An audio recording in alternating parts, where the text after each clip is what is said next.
Lead quality improve ചെയ്യാനുള്ള ചെറിയൊരു trick ഞാൻ പറഞ്ഞുതരാം. നിങ്ങൾ എത്ര പേര് ഇത് യൂസ് ചെയ്യുന്നുണ്ടെന്ന് എനിക്കറിയില്ല. ബിഗിനേഴ്സ് ആണെന്നുണ്ടെങ്കിൽ മസ്റ്റ് ആയിട്ട് വീഡിയോ ഫുൾ ആയിട്ട് കണ്ടോളാം. നിങ്ങൾ ഇൻസ്റ്റന്റ് ഫോം ആണ് ലീഡിന് വേണ്ടിയിട്ട് യൂസ് ചെയ്യുന്നതെന്നുണ്ടെങ്കിൽ അതിൽ നമ്മൾ ഫോംസിൽ ക്വസ്റ്റ്യൻസ് യൂസ് ചെയ്യാമല്ലോ. അവിടെ കണ്ടീഷണൽ ലോജിക് എന്ന് പറഞ്ഞിട്ട് ഒരു ഓപ്ഷൻ ഉണ്ട്. ഈ ഓപ്ഷൻ ഉപയോഗിക്കുകയാണെന്നുണ്ടെങ്കിൽ നിങ്ങൾക്ക് നിങ്ങളുടെ ലീഡിന് റിലവന്റ് ആയിട്ടുള്ള ക്വസ്റ്റ്യൻസ്, നിങ്ങളുടെ ബിസിനസ്സിന് റിലവന്റ് ആയിട്ടുള്ള ക്വസ്റ്റ്യൻസ് ആഡ് ചെയ്ത് കൊടുത്തിട്ട് ആ ഒരു ലീഡിനെ ക്വാളിഫൈ ചെയ്യാനും അൺക്വാളിഫൈ ചെയ്യാനും പറ്റും. അപ്പോൾ നമുക്ക് വെറുതെ നമ്മുടെ ടൈം വേസ്റ്റ് ചെയ്യേണ്ട, ഇതിനെക്കുറിച്ചുള്ള കൃത്യമായിട്ടുള്ള ഡാറ്റ നമുക്ക് അവിടെ മനസ്സിലാക്കാനും പറ്റും. അപ്പോൾ ഇത് എങ്ങനെ ചെയ്യുന്നു ഞാൻ പറഞ്ഞുതരാം. അപ്പോൾ ഇത് എങ്ങനെയാണ് ചെയ്യുന്നത് നോക്കിക്കഴിഞ്ഞാൽ നമ്മളെ കൺവേർഷൻ ലൊക്കേഷൻ ഇൻസ്റ്റന്റ് ഫോംസ് ആയിരിക്കണം. അതിനുശേഷം നമ്മൾ ആഡ് പാർട്ടിൽ വന്നിട്ട് ക്രിയേറ്റ് ഫോം എന്നുള്ള ഓപ്ഷൻ യൂസ് ചെയ്തിട്ട് ഒരു ഫോം, നമ്മൾ നോർമൽ ഫോം ചെയ്യുന്ന പോലെ തന്നെ ഞാനൊരു ഫോം ഉണ്ടാക്കി.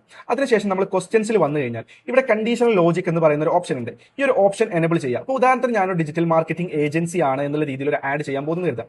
അപ്പോൾ ഞാൻ എന്ത് ചെയ്തു, ഇവിടെ ഒരു ക്വസ്റ്റ്യൻസ് ആഡ് ചെയ്തു. What is your monthly marketing budget? ഈ ക്വസ്റ്റ്യൻസ് നമ്മൾ തിങ്ക് ചെയ്ത് അല്ലെങ്കിൽ നമ്മുടെ ബിസിനസ്സിന് അലൈൻ ആയിട്ട് കൃത്യമായിട്ട് നമ്മൾ ഉണ്ടാക്കിയെടുക്കണം. അപ്പോൾ ഉദാഹരണത്തിന് എനിക്ക് ഒരു ബിലോ 5, അതായത് 5000 രൂപയ്ക്ക് താഴെ മാത്രം മാർക്കറ്റിംഗ് ചെയ്യുന്ന ഒരു ഏജൻസി അല്ലെങ്കിൽ ഒരു ഏജൻസി അല്ല ഞാൻ. അല്ലാന്നുണ്ടെങ്കിൽ എനിക്ക് അങ്ങനത്തെ ക്ലയൻസ് വേണ്ട, ഞാൻ കുറച്ച് പ്രീമിയം ക്ലയൻസിനെ ആണ് നോക്കുന്നത് എന്നുണ്ടെങ്കിൽ ഈ ബിലോ 5000 താഴെ വന്നിട്ടുള്ളത് നമുക്ക് ഇവിടെ അതിന്റെ ലോജിക് എന്ത് കൊടുക്കാം, ക്ലോസ് ഫോം എന്ന് കൊടുക്കാം. അപ്പൊ ഈ ഒരു ഇത് കൊടുത്തു കഴിഞ്ഞാൽ ആ ഫോം ക്ലോസ് ആവും ഓട്ടോമാറ്റിക്കലി. പിന്നെ അവർക്ക് ആ ഫോമിൽ സബ്മിറ്റ് ചെയ്യേണ്ട ആവശ്യമില്ല.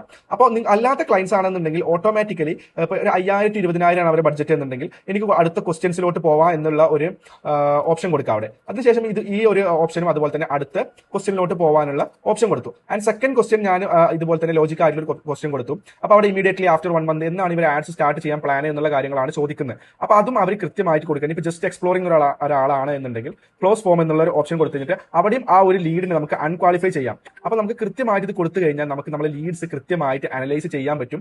അവരെ കൃത്യമായിട്ട് മനസ്സിലാക്കിയിട്ട് അവർ നമുക്ക് വാണ്ടഡ് ആയിട്ടുള്ള ക്ലയൻസ് ആണോ അല്ല എന്നുണ്ടോ എന്ന് നമുക്ക് കൃത്യമായിട്ട് മനസ്സിലാക്കും. നമ്മുടെ ടൈം ഒരുപാട് സേവ് ചെയ്യാൻ പറ്റും, നമ്മുടെ ക്വാളിറ്റിയും ഒരുപാട് കൂട്ടാൻ പറ്റും. അപ്പോൾ ഈ ഒരു മെത്തേഡ് നിങ്ങൾ ഒന്ന് ട്രൈ ചെയ്ത് നോക്കി നോക്കുക. അപ്പോൾ ഇതുപോലത്തെ കൂടുതൽ ഡിജിറ്റൽ മാർക്കറ്റിംഗ് ടിപ്സിനും മെത്തേഡ്സ് ടിപ്സിനൊക്കെ വേണ്ടിയിട്ട് അക്കൗണ്ട് ഒന്ന് ഫോളോ ചെയ്ത് വെച്ചോ. നിങ്ങളുടെ ഫ്രണ്ട്സിന്, മാർക്കറ്റർ ഫ്രണ്ട്സിന് ഈ വീഡിയോ ഒന്ന് ഷെയർ ചെയ്ത് കൊടുത്തോ.